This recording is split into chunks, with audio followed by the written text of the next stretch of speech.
karena juri justru menyalahkan jawaban yang benar. Bagaimana kemudian MPR RI menyikapi ini? Saya akan berdiskusi dengan Wakil Ketua MPR RI Hidayat Nur Wahid. Assalamualaikum Pak Hidayat, dengan Tifal Pak.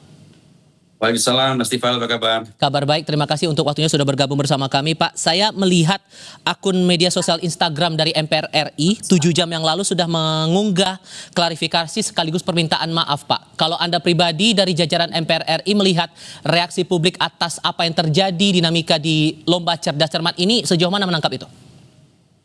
Ya, pertama saya termasuk yang menyesalkan terjadinya ketidakakuratan yang dilakukan oleh pihak juri ya, tapi sekaligus saya juga mengapresiasi para pelajar kita, para masyarakat yang demikian peduli, demikian perhatian terhadap Lomba Cerdas Cermat sebagai metode dari MPR untuk sosialisasi 4 pilar MPR RI. Ini memang metode yang sangat diminati oleh warga pelajar Indonesia secara nasional dan sudah diselenggarakan LCC ini di seluruh provinsi berkali-kali dan alhamdulillah mendapatkan penerimaan yang sangat baik di masyarakat. Kejadian kemarin memang adalah kejadian yang sangat disesalkan dan sepakat itu harus dievaluasi, dan bahkan dari pimpinan MPR selain sudah menyampaikan permintaan maaf karena memang sesuatu yang tidak kita inginkan dan tidak semestinya terjadi, juga kita dari Sekretariat Jenderal MPR sudah menegur keras kepada para juri dan bahkan sudah memutuskan untuk tidak lagi menugaskan mereka dalam penjurian dalam Lomba Cerdas Cermat di waktu yang akan datang,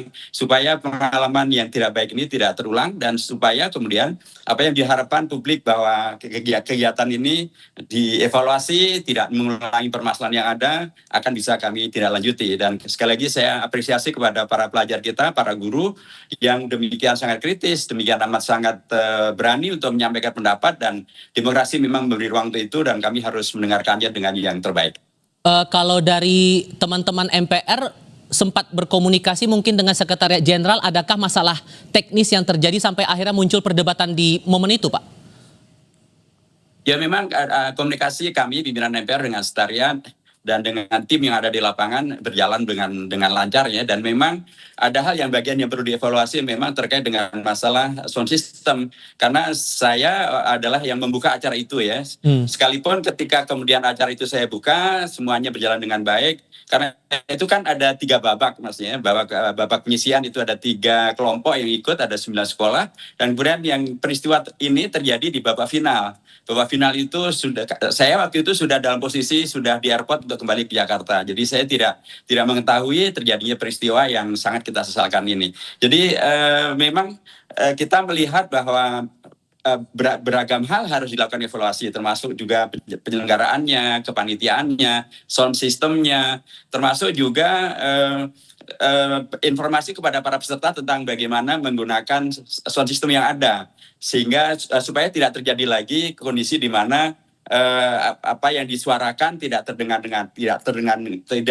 dengan baik, supaya kemudian tidak lagi mispersepsi dari juri atas apa yang dinyatakan oleh peserta, padahal sesungguhnya yang dilakukan peserta itu adalah baik dan benar, tetapi mungkin tidak terdengar dengan baik atau tertangkap dengan baik karena faktor audiovisual atau faktor sound system. Ini memang bagian yang harus kami evaluasi, dan kami sepakat dengan Sekretariat Jenderal MPR RI untuk melakukan evaluasi menyeluruh, dan termasuk tadi untuk tidak lagi menugaskan tim juri yang bermasalah ya, dan kemudian tim juri akan datang tentu harus lebih profesional lagi, lebih cermat lagi.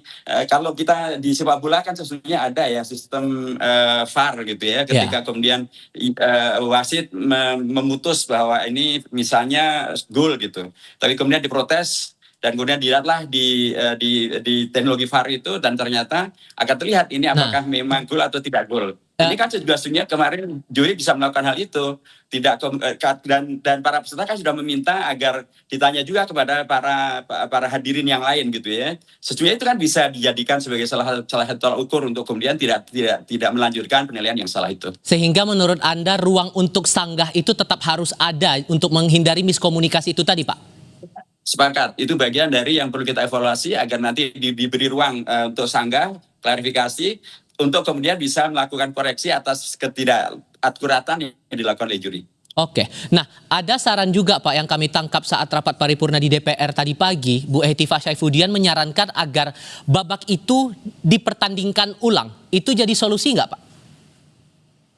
Iya, bisa aja jadi solusi. bisa jadi solusi, tapi juga kemudian dari pihak Sekretariat Jenderal MPR sudah juga komunikasi dengan pihak sekolah gitu ya. Dan permasalahan ini saya kira bisa kita evaluasi lebih menyeluruh lagi, termasuk kemungkinan untuk mengulang kembali terkait dengan final lomba cerdas cermat yang kemarin itu, karena memang selisih suaranya sangat tipis ya, selisih suara sangat tipis, dan itu bisa menghadirkan hasil yang sangat berbeda bila kemudian apa yang dijawabkan benar itu kemudian dinilai sebagai benar. Jadi saya kira ini permasalahan yang penting untuk kita bicarakan dengan profesional ya, dengan kritis, tapi juga tetap dengan pendekatan yang solutif. Nah, untuk kriteria pemilihan juri apakah akan lebih selektif dengan indikator yang baru lagi, Pak?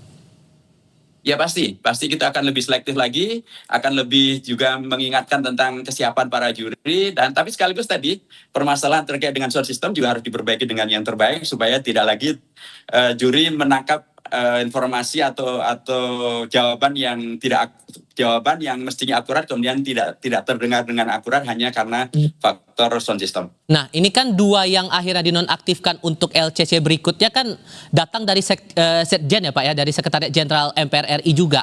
Kira-kira untuk juri berikutnya apakah masih perlu datang dari lingkungan internal Sekjen MPR atau perlu diambil dari eksternal mungkin Pak? Juri sesungguhnya melibatkan unsur eksternal juga. Kemarin itu dari 3 juri 1 dari eksternal gitu. Dan eksternal itu profesional atau akademisi di daerah di mana lomba diselenggarakan. Memang mengapa kemudian ada dari Sekretariat Jenderal, karena memang mereka yang mengelola gitu ya, yang mempersiapkan semua bahan, mereka yang mempersiapkan, sehingga sudah sangat sewajarnya bila mereka sangat mengetahui tentang permasalahan yang dilombakan ini gitu. Asumsi dasarnya mereka sangat mengetahui, karenanya mereka sangat bisa mengerti jawaban yang benar, jawaban yang tidak benar gitu. Tapi kemarin terjadilah insiden gitu ya, terjadilah masalah yang ya dalam tanda kutip baru terjadi ini gitu, dari puluhan sosialisasi, puluhan lomba cerdas cermat yang diselenggarakan kemarin, inilah yang menjadi polemik, menjadi viral di mana-mana. Tapi kami mengapresiasi untuk perbaikan untuk kemudian tidak terulang di waktu yang akan datang, termasuk kualitas juri harus lebih baik lagi, termasuk juga kualitas alat penyelenggaraan sound system dan sebagainya juga harus lebih baik lagi. Dari jajaran MPR RI apakah sudah sempat berkomunikasi dengan pelajar dari peserta kelompok C dari SMA 1 Pontianak itu Pak, untuk coba mengklirkan ini semua biar tidak miskom lagi? Ya, Sekretariat Jenderal MPR sudah komunikasi dengan Dinas Pendidikan dan juga dengan kepala sekolah gitu ya. Dan saya dengar besok mereka akan di Jakarta dan akan ketemu juga dengan bidang sosialisasi dari MPR untuk kemudian ini mudah-mudahan bisa kita clearkan secara maksimal. Nah, kalau kemudian ada opsi kemudian tanding ulang itu, kemungkinannya suara akan diambil berdasarkan keputusan dari SMA Negeri 1 saja atau mungkin dari 2 tim yang lain yang ikut bertanding di babak final itu, Pak?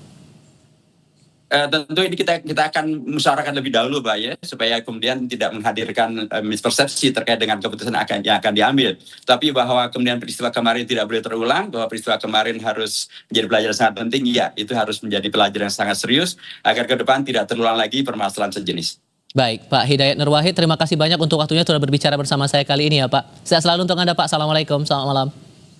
Terima kasih, Waalaikumsalam warahmatullahi wabarakatuh.